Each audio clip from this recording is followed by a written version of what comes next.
अस्सलाम वालेकुम। आज का हमारा टॉपिक है सेंस ऑर्गन्स। सेंस ऑर्गन्स किसे कहा जाता है कि बेटा अगर मैं आपसे पूछूं कि कोई चीज अगर आप देख रहे हैं तो किसकी मदद से देख रहे हैं, आप सिंपल कहेंगे आईज की मदद से, आंखों की मदद से। अगर मैं आपसे पूछूं कि कोई चीज आप सुन रहे हैं तो किसकी मदद से सुन रहे हैं, सिंपल ईयर्स की मदद से। तो ये जो आप देख रहे हैं, सुन रहे हैं, जिन ऑर्गन्स की मदद से, उन्हें क्या कहा जाता है, सेंस ऑर्गन्स कहा जाता है। हमारे पास ह्यूमन बीइंग में 5 सेंस ऑर्गन्स हैं। कौन कौन से? Eyes, nose, tongue, ear and skin. One by one हम इन सेंस ऑर्गन्स को डिस्कस करेंगे। अच्छा, यहाँ पे एक बात आपने याद रखनी है कि बार बार हमारे पास दो टर्म्स यूज होंगे, that is stimuli and receptor. ये स्टिमुलाई क्या है?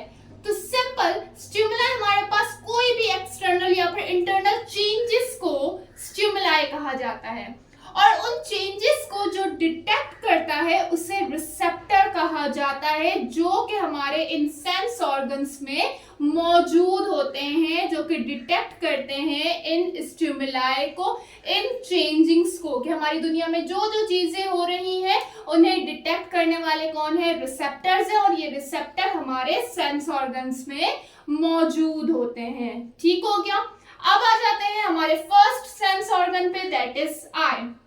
आई हमारे पास वो सेंस ऑर्गन है जो कि देखने में इन्वॉल्व होता है, विजन और साइट। आई हमारी प्रोटेक्टेड है 3 चीजों से, number 1 eyelid, number 2 eyelashes and then tears.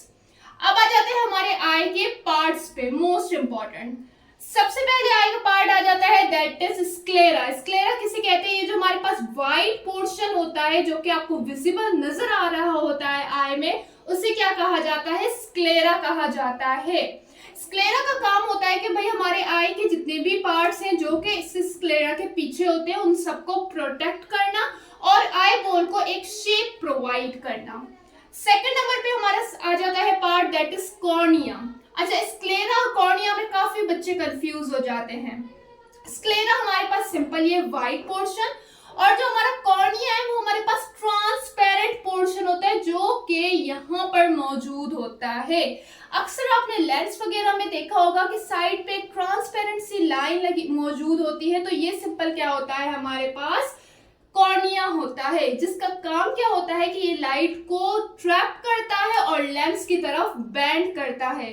अब कोई भी चीज हमें किस तरह से नजर आती है कि सबसे पहले लाइट उस चीज पे पड़ती है, फिर उस चीज से लाइट रिफ्लेक्ट होके हमारी आंखों पे पड़ती है, तो तब जाके हमें वो चीज नजर आती है।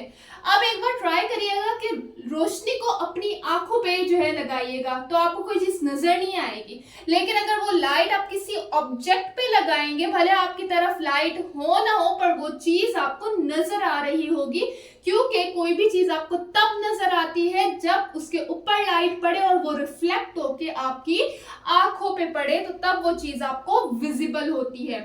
तो मेन जो सबसे पहले काम करता है, जो इस लाइट को ट्रैप करके बेंड करता है लेंस की तरफ, तो वो किसका काम है? दैट इज कॉर्निया का काम है। और कॉर्निया हमारे पास बल्जिंग सरफेस है। बल्जिंग सरफेस किसे क्या कहा जाता है? जो कि बाहर की तरफ निकली हुई हो और कर्व्ड हो। ठीक है, इसका मेन फंक्शन ये है कि विजिबिलिटी देना, किसी भी चीज को जो है विजिबल बना देना। देन उसके बाद हमारा आ जाता है third, that is iris. Iris हमारे पास जो कलर्ड पोर्शन होता है आई का, उसे आइरिस कहा जाता है। जैसे कि किसी की आंखें ब्लू होती हैं, किसी की ब्राउन होती है, तो सिंपल किसकी वजह से होती है? इस आइरिस की वजह से होती हैं। उसके बाद ये आइरिस का क्या काम है कि ये लाइट को कंट्रोल करता है कि भाई कितनी अमाउंट ऑफ लाइट की जरूरत है। अगर दिन है तो हमें रोशनी कम चाहिए, अगर रात है तो हमें रोशनी ज्यादा चाहिए हमारी आंखों को। तो जो लाइट को कंट्रोल करता है विद द हेल्प ऑफ प्यूपिल, वो कौन है? That is iris. और प्यूपिल हमारे पास, इस आइरिस के बीच में जो छोटा पोर्शन होता है उसे प्यूपिल कहा जाता है, जो कि अगर रोशनी जो है ज्यादा चाहिए तो फिर फैल जाता है, बड़ा हो जाता है ताकि लाइट का अमाउंट ज्यादा आ सके। अगर रोशनी कम चाहिए तो फिर ये क्या हो जाता है? छोटा हो जाता है ताकि लाइट जो है वो कम आ सके। अब रात के टाइम क्या होता है कि रात के टाइम हमारा जो प्यूपिल होता है वो बड़ा हो जाता है ताकि हमारे पास ज्यादा से ज्यादा लाइट आ सके और हम चीजों को विजिबली क्लियरली देख सकें। अक्सर आपने ये बात नोट की होगी कि जब लाइट जाती है तो बिल्कुल अंधेरा सा हो जाता है, ठीक है, लेकिन आपको थोड़ी ही देर के बाद कुछ कुछ चीजें विजिबल नजर आने लगती है। तो किस वजह से कि ये प्यूपिल हमारा फैल जाता है, लाइट को कलेक्ट करता है ज्यादा अमाउंट में और फिर वो चीज हमें विजिबली नजर आती है। और जब लाइट का अमाउंट हमें कम चाहिए तो फिर ये प्यूपिल क्या हो जाता है, छोटा हो जाता है। तो आइरिस इस प्यूपिल की मदद से लाइट के अमाउंट को कंट्रोल करता है।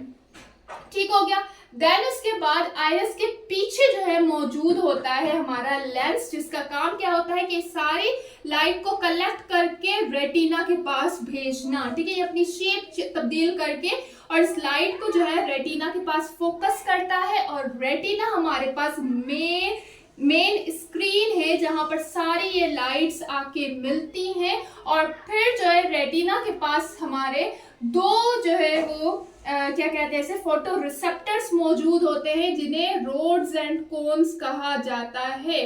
इन रोड्स एंड कोन्स का काम क्या होता है कि सिंपल ये इन लाइट्स को कन्वर्ट कर देती हैं इलेक्ट्रिकल सिग्नल्स में ताकि ये ब्रेन की तरफ जा सकें। और ये इलेक्ट्रिकल सिग्नल ऑप्टिक नर्व की मदद से ब्रेन में जाते हैं जहां पर विजुअल इमेज बनता है।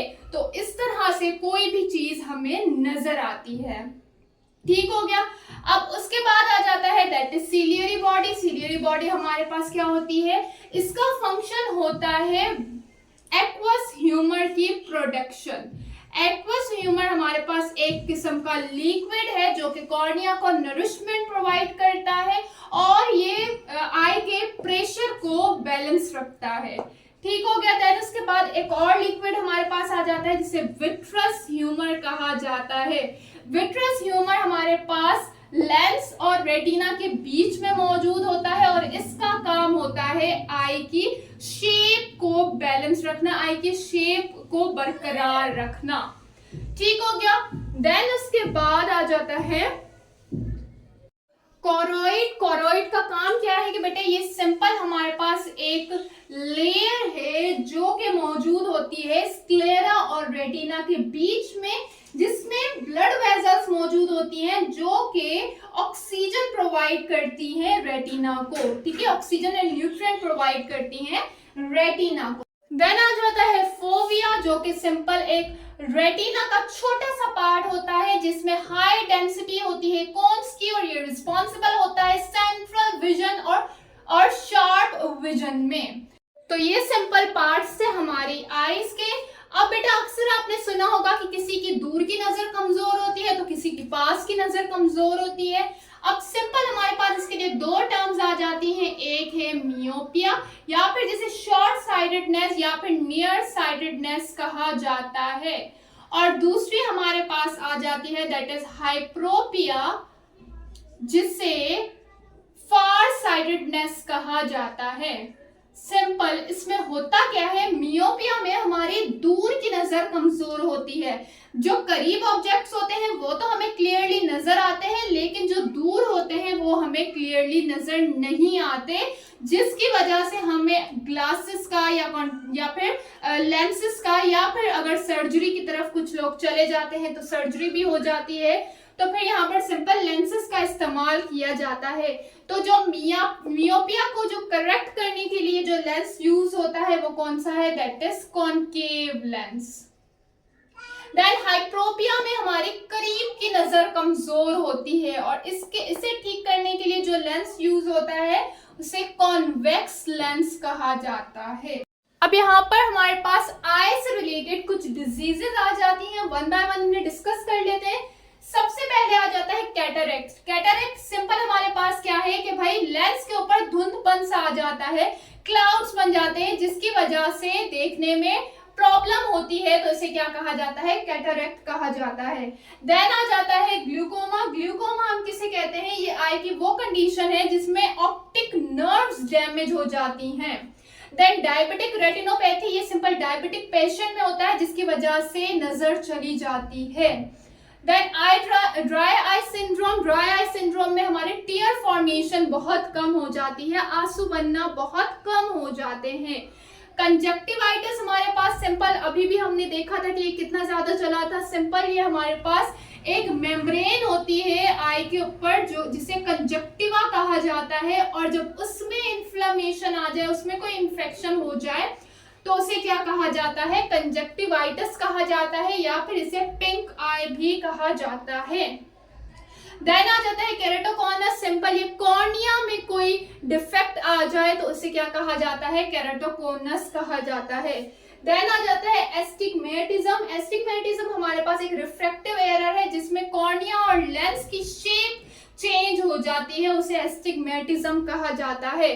देन हमारे पास आ जाता है एम्बियोपिया। एम्बियोपिया सिंपल हमारे पास लेजी आई भी इसे कहा जाता है। इसमें ब्रेन हमारा क्या करता है कि एक आई को ज्यादा फेवर करता है, जिसकी वजह से दूसरी आई की नजर कमजोर हो जाती है, तो इसे क्या कहा जाता है, एम्बियोपिया कहा जाता है। देन प्रेसबियोपिया सिंपल ये एज से रिलेटेड है, जैसे जैसे उम्र बढ़ती जाती है तो विजन कम होने लगती है, जिसे प्रेसबियोपिया कहा जाता है। तो ये हमारे पास कुछ डिजीजेस आ जाती हैं। अच्छा, यहाँ पर हमारे पास कलर ब्लाइंडनेस भी आ जाता है। सिंपल कलर ब्लाइंडनेस जिस इंसान को होता है वो कुछ कलर्स के बीच में डिस्टिंग्विश नहीं कर पा रहा होता।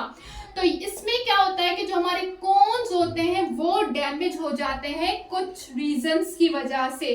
कोन्स हमारे इन्वॉल्व होते हैं इस कलर फॉर्मेशन में, और दिन के टाइम जो देखने में ज्यादातर सेल्स इन्वॉल्व होते हैं वो कौन से होते हैं, कोन्स होते हैं। और जो रात के टाइम विजन में इन्वॉल्व होते हैं वो कौन से होते हैं, रोड्स होते हैं।